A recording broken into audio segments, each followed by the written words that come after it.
우리는 지금 성소에 있는 기구에 대해서 함께 보고 있습니다. 성소는 앞에 전실과 후실로 나눠 있는데 성소와 지성소로 나눠 있습니다.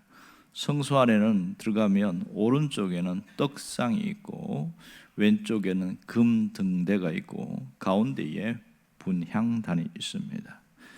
이 떡상에 올라가는 12개의 떡은 누룩 없는 떡을 만들라 이렇게 했습니다. 그러니까 떡상에 바쳐진 이 떡은 이스라엘 백성들의 헌신을 말하고 있습니다. 반대편에 있는 금 등대는 바로 생명의 빛, 완전한 빛을 말하고 있고 거기에는 성령의 역사를 포함하고 있습니다. 오늘은 세 번째인 분향단을 보고 있습니다. 이 분향단에 대한 설계는 출애굽기 30장 1절에서 10절에 나와 있고 오늘은 그것을 만든 과정에 대한 얘기가 나옵니다. 25절에 보면 이 재료를 뭘로 해야 되냐? 조각목으로 해라 이렇게 말을 하고 있습니다.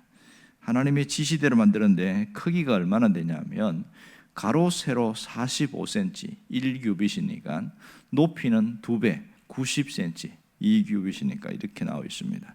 그러니까 정사각형 모양으로 되어 있는데 길쭉하게 되어 있다 이렇게 보면 되겠습니다. 이 분향단은 조각목에다가 거기다가 금을 씌웠다 이렇게 이야기합니다. 전체가 다 금으로 씌워가지고 그렇게 했는데 특이한 것은 각 사각에 있는 거기에다가 뿔이 또 나와 있다는 것이 특징입니다. 지난번에 살펴본 대로 번제단도 보면 뿔이 나와 있습니다. 이것이 분향단도 뿔이 나와 있는데 비슷하게 생겼지만 다르다는 것을 알 수 있습니다. 이것을 또 옆에다가 고리를 해서 이걸 이동하게 했는데 1년에 한 번씩 대제사장이 이 분향단을 지성소로 가고 가는 일이 있습니다. 이때에 아마 고리를 들고 이동했지 않았을까 그런 생각을 합니다. 그리고 이 분향단이 의미하는 것이 있는데 이것은 1차적으로 성도의 기도를 말하고 있습니다. 시편 141편 12절에 뭐라고 나오냐면 나의 기도가 주의 앞에 분향함과 같이 되며 이렇게 이야기하고 있고 그리고 요한계시록 5장 8절에도 보면 어린 양 앞에 엎드려 각각 금은고와 향이 가득한 금 대접을 가졌으니 이 향은 성도의 기도라 분명하게 이야기를 하고 있습니다. 그러니까 이 분향단은 성도들의 기도가 있다. 이것이 1차적인 뜻입니다. 하나님은 기도의 중요성과 모든 기도에 대한 것을 가르치기 위해서 시청각으로 보여준 내용이 바로 이것입니다. 특이한 것은 매일 향을 사를 때에 아침과 저녁에 향을 사르게 했습니다. 제사장이 저녁에 가서 금등대에다가 불을 피웁니다. 그때 향을 사르고 아침에 와서 금등대를 불을 끄고 소제를 할 때 그때 향을 사르고 같이 하게 되어 있었죠. 자, 이렇게 해서 아침 등 저녁으로 함께 향을 피우는 그런 일들이 있습니다.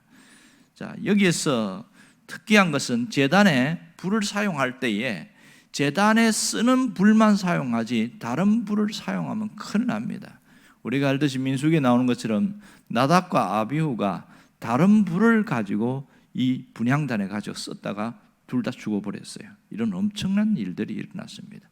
그러니까 번제단하고 약간 비슷하고 생겼지만 같이 사용할 수 없도록 하고 여기에서는 향을 피우는 곳이지 제물을 여기서 드리는 곳이 아니라는 것이 엄연하게 구분되어지는 것이죠. 자, 이걸 통해서 알 수 있는 것은 뭐냐면 이 분향단은 구원받은 성도들이 하나님께 드리는 모든 것이 포함되어 있다는 겁니다. 모든 것. 하나님 앞에 드리는 모든 것은 가장 귀한 향이요 아름다운 향이다.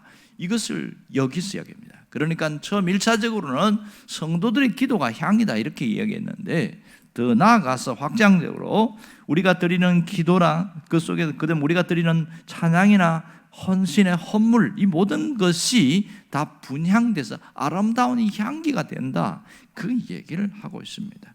하나님은 그렇게 하나님 앞에 드린 것을 은밀히 보시는 하나님이 갚으신다. 주님이 산상수훈에서 그 얘기를 분명하게 하고 있지요. 그렇다면 지금 하나님이 우리가 이 말씀을 보면서 뭘 원하실까?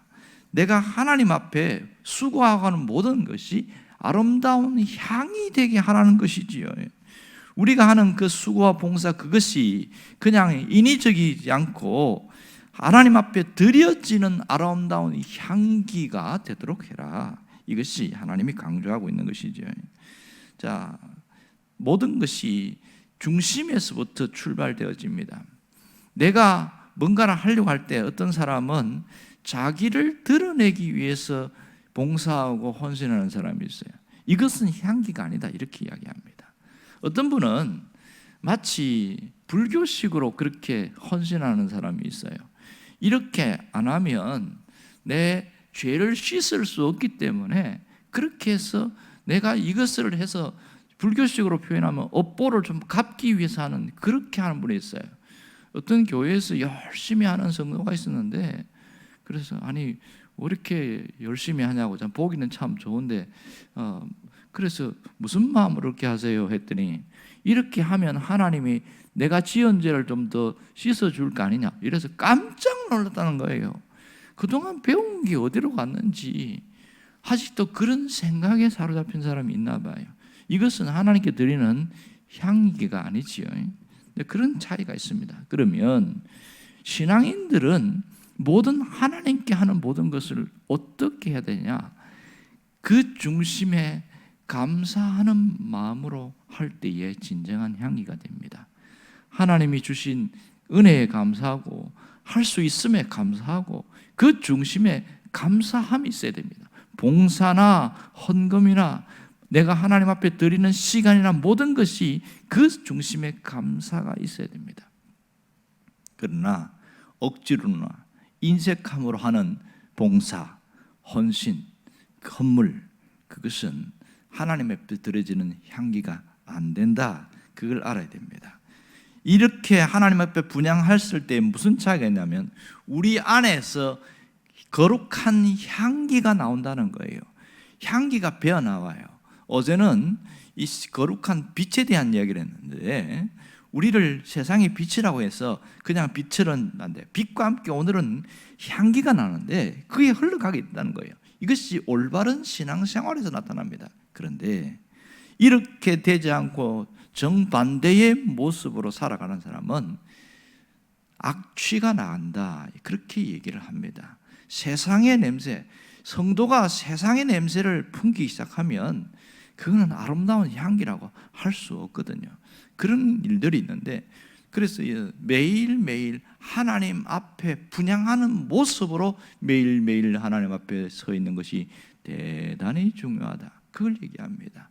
제대로 하나님 앞에 기도하는 사람, 이 사람은 그 기도 자체도 거룩한 향이 되지만 우리의 삶 속에 그렇게 아름다운 향기가 나게 한다는 사실입니다.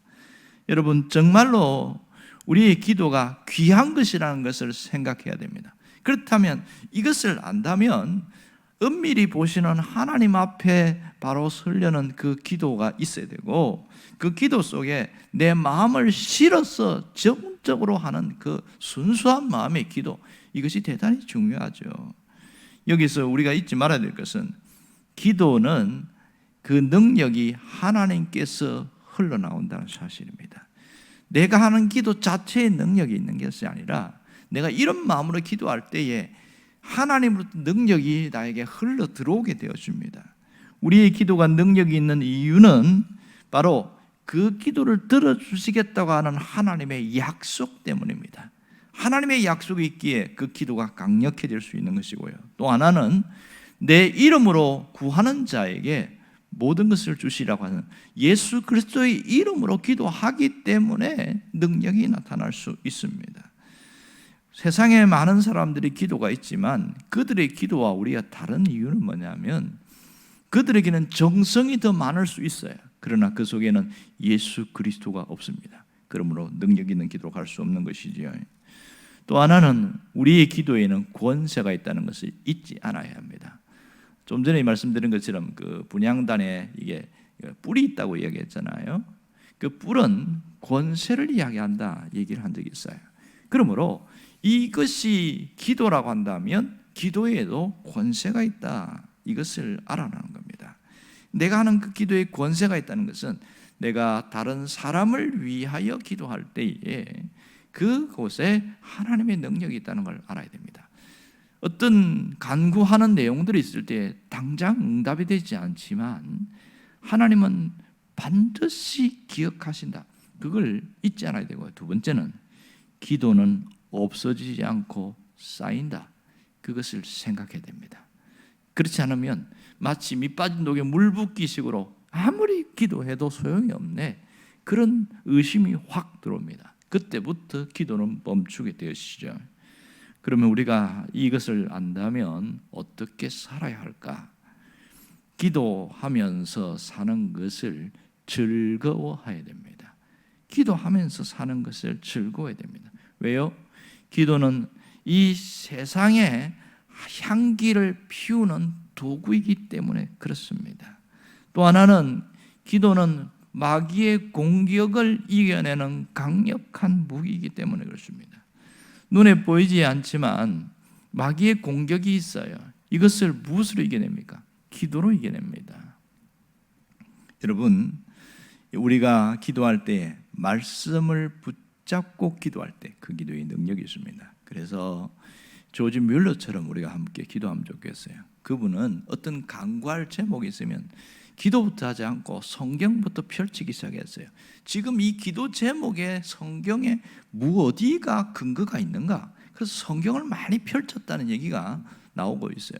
그랬더니 그 말씀을 한번 잡으면 그 말씀을 잡고 끝까지 기도했다는 거예요.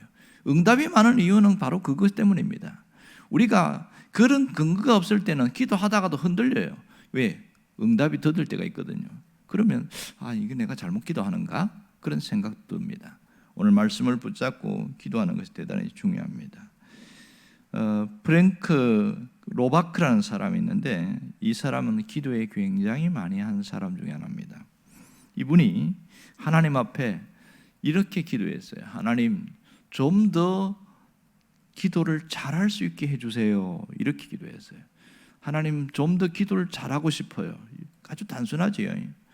한참 기도하는데 마음에 무슨 음성이 들리냐면 너 자신을 보지 말고 하나님을 보고 기도해라, 이런 거예요. 무슨 말인지 처음에 못 알아들 때요. 그러면서 떠오르게 하는 자기가인데 어떤 집에 가서 소파에서 앉아갖고 한숨을 쉬면서 아이고 이게 이루어졌으면 좋겠다, 내가 이거 됐으면 좋겠다, 자신을 많이 묵상하면서 자꾸 푸념을 넣던 것이 떠오르더래요. 한 장면이. 그때에 그것을 하나님으로 돌리는 거예요. 하나님 이렇게 해주세요, 하나님 도와주세요. 그렇게 하는 것이 기도를 잘하는 거다. 그때부터 확 바꿨어요. 이제는 걱정이 있고 고민이 있고 근심이 있으면 기도 시간이 아니라 그냥 생활 속에서 저거 되었으면 좋겠는데 그걸 하나님을 붙여서 하나님 이것 되게 해주세요, 그렇게 했던 것이 기도의 용사가 되는 그런 놀라운 일이 있습니다. 여러분, 우리도 마찬가지겠죠. 무엇을 먹을까 무엇을 마실까 할 때 내가 뭘 먹어야 되지? 뭐 해야 되지? 이렇게 아니고 주님 뭘 먹을까요? 이렇게 바꾸기 시작했더니 모든 것이 다 달라지더라는 거예요. 생각부터 바꾸니까 행동 자체가 다 달라지더라는 거예요. 그러니 걱정이나 근심이 자기 안에서 남아있는 시간이 확 줄어들어 버린다는 겁니다. 왔다가도 도망가 버리는 거예요. 왜요? 주님, 내가 이게 고민인데요. 뭘 먹어야 되죠? 어디를 가야 되죠? 어떻게 해야 되죠? 나 돈 벌고 싶은데요. 자꾸 이렇게 주님께로 이렇게 향하니까 그 속에 근심이 확 사라지게 되어지고 길이 보이더라는 거예요. 여러분, 우리의 주인은 주님인 걸 믿습니다. 그렇다면 우리의 기도도 달라지기를 바라요. 우리가 작은 것 하나 달라지는데 그것이 우리 전체를 움직이게 되어집니다. 오늘 이 분향단을 통해서 성도의 기도가 얼마나 중요한가, 이것은 향기라는 것을 알아야 되고, 내 안에서 이것이 삶 속으로 흘러나올 때 아름다운 향이 나온다는 것을 알기를 바랍니다.